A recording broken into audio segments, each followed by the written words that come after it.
greetings to all of you. On this very Thursday, the 14th of March of the current Gregorian year 2024, I extend my greetings, somehow being relieved by certain news concerning which I would like to address all of you with all due respect in a brief period of time. But before so doing, I crave leave to beg you for your kind forbearance, while I would like to elaborate the very reason for addressing you this very evening. I have been reading the book of Genesis once again, something that I am accustomed to do during the year, every year, and perhaps this occurs and reoccurs more than once during the very same year. I was just reading those passages that after the birth of Isaac, or Isaac in English, when Isaac was weaned, Abraham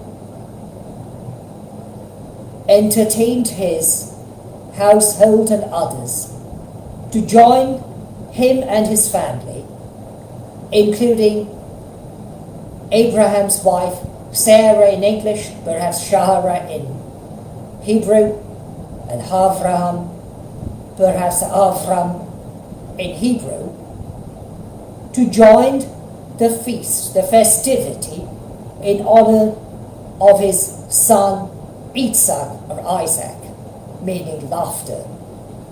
Because Abraham gave birth, or I should say his wife Sarah gave birth to this particular child at their very old ages, since Sarah was already about 90 years of age and Abraham about 100 years of age. But this, of course, reflects God's divinity, God's miraculous powers in making something possible which often natural science, even biology, considers to be impossible.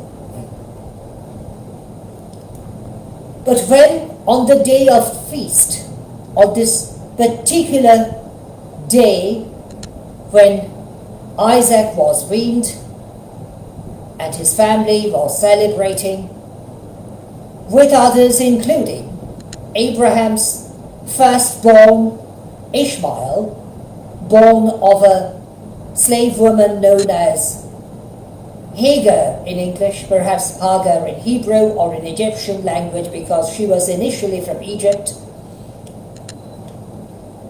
Sarah said that Isaac would not be a co-heir with Ishmael, or perhaps even more correctly, that Ishmael should not be an heir with Isaac, which was quite displeasing to Abraham, who was called the father of nations. Abraham was a God-fearing person, and Abraham was a very just and fair person. But God said to Abraham that Abraham ought to heed to his wife's decision. And on the following day, Abraham sent both Hagar and Ishmael away, but not without food or water. He sent them away with food and water. And when the water ran out, Hagar did not want to see his son Ishmael dying in thirst.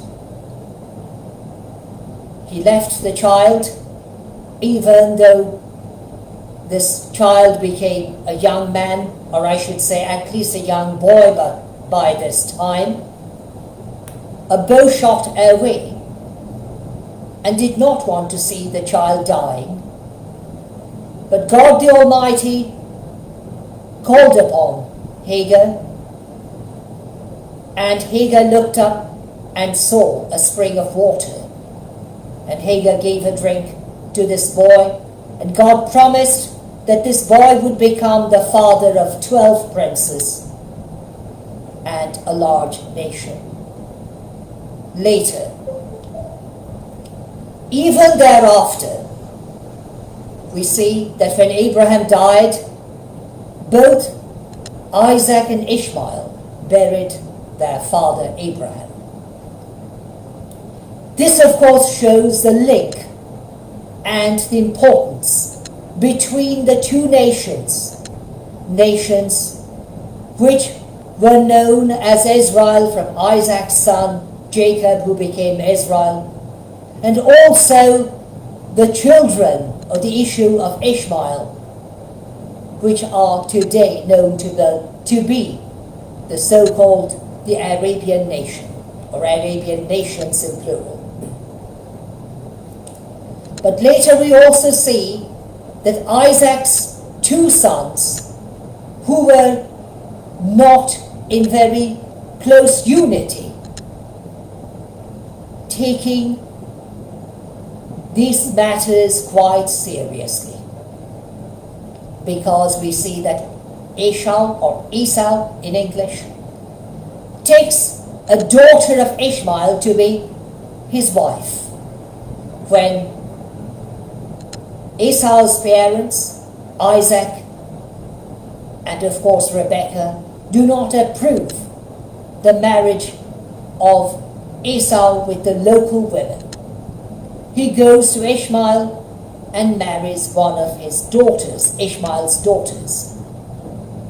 And later we also see in the book of Exodus, and later also in the book of Deuteronomy, that God prohibits the Israelites to occupy any part of the land which was given to Esau, including Esau's wedded wife, the daughter of Ishmael. But far more important is the fact that God does not let or allow the issues of Ishmael to starve to death. And today I am very pleased, indeed even grateful, to hear the news that the state of Israel has pledged that they will take care of some 1.4 million people who are supposed to go to the so-called human islands, as it is called,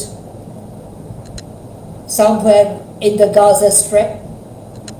And Israel, the state of Israel, has pledged that they will, or they would, if I say, in reported speech, provide enough provision for those 1.4 million people before attacking Gaza.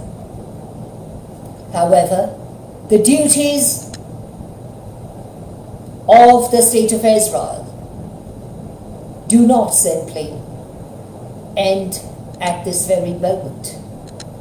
It is essential for the state of Israel to remember the fact, or even the facts, that those people who are today in Gaza, many of them are today not merely at the brink of starvation, but they are also undergoing the time of Ramadan, when they do not eat or drink from the very moment of sunrise till that very late evening of sunset.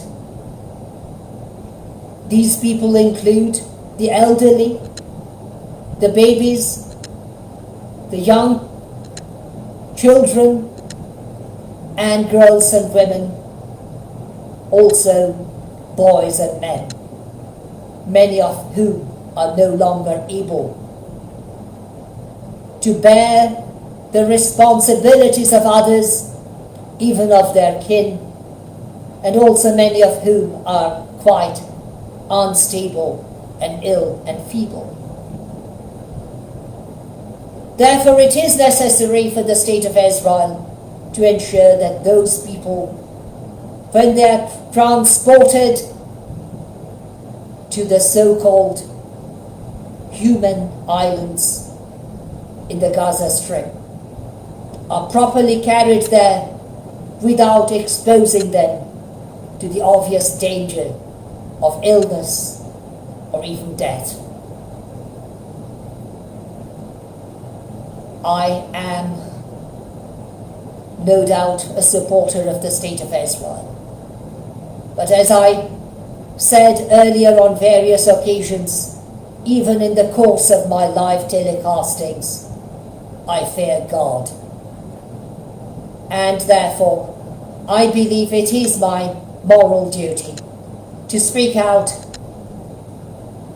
for the very sake of humanity, because God created man and woman in his own image. And if we forget to recognize this very fact, befitting the very first chapters of the book of Genesis, we disregard and disrespect and dishonor our Creator God the Almighty,